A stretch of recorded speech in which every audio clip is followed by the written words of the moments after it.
En mécanique classique, une particule qui est soumise à la résultante des forces dérivant d'une énergie potentielle a une énergie totale invariable dans le temps et qui est toujours supérieure à l'énergie potentielle, parce que l'énergie totale égale à l'énergie cinétique plus l'énergie potentielle, et que l'énergie cinétique est positive. Son expression, c'est 1/2 mv carré. Alors, en mécanique classique, une telle particule ne peut pas franchir une région dont l'énergie potentielle est supérieure à l'énergie totale. Par contre, en mécanique quantique, une particule peut franchir une barrière de potentiel. C'est ce qu'on appelle l'effet tunnel. Parmi ses applications, le microscope à effet tunnel. Pour simplifier, on va se limiter à une barrière de potentiel rectangulaire et symétrique. Comme le montre la figure, V de x est nul à gauche et à droite de la barrière est égal à V0 pour x compris entre 0 et A.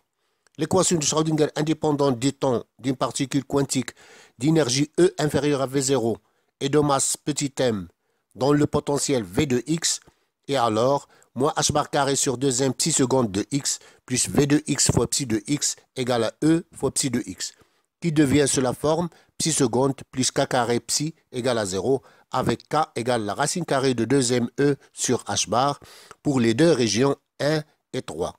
Où l'énergie potentielle est nulle.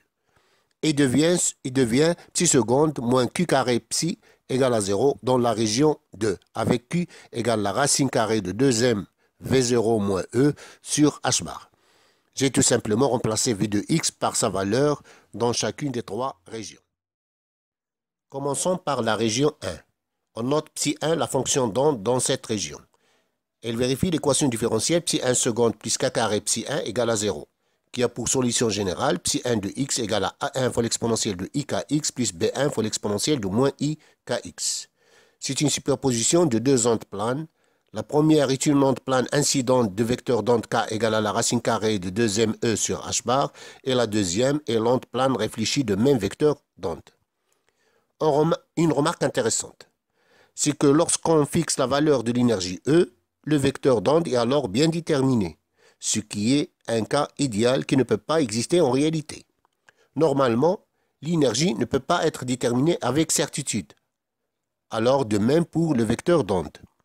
Et que la vraie fonction d'onde est un paquet d'ondes de carré sommable centré sur le vecteur d'onde k.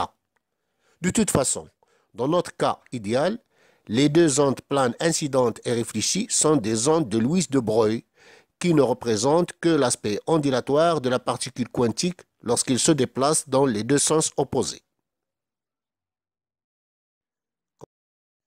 Dans la région 2, la fonction d'onde qu'on va la noter psi2 vérifie l'équation différentielle psi2 seconde moins q carré psi2 égale à 0. Sa solution générale est alors psi2 de x égale à a2 fois l'exponentielle de qx plus b2 fois l'exponentielle de moins qx, avec q égale la racine carrée de 2m facteur de v0 moins e divisé par h bar. Et dans la région 3, la fonction d'onde vérifie la même équation différentielle que la région 1. Psi3 seconde plus k carré psi3 égale à 0, avec k égale la racine carrée de 2me sur h bar. Sa solution générale est comme dans la région 1, est une superposition de deux ondes planes. La première est une onde plane transmise qui représente l'aspect ondulatoire de la particule quantique lorsqu'elle franchit la barrière de potentiel. La deuxième est une onde réfléchie qui représente l'aspect ondulatoire de la particule quantique lorsqu'elle est réfléchie par un potentiel différent de 0. Et puisqu'il n'existe pas, on déduit immédiatement que B3 égale à 0. Finalement, la fonction d'onde psi de x égale à a1 l'exponentielle de ikx plus b1 l'exponentielle de moins ikx dans la région 1 égale à a2 fois l'exponentielle de qx plus b2 fois l'exponentielle de moins qx dans la région 2 est égale à a3 fois l'exponentielle de ikx dans la région 3.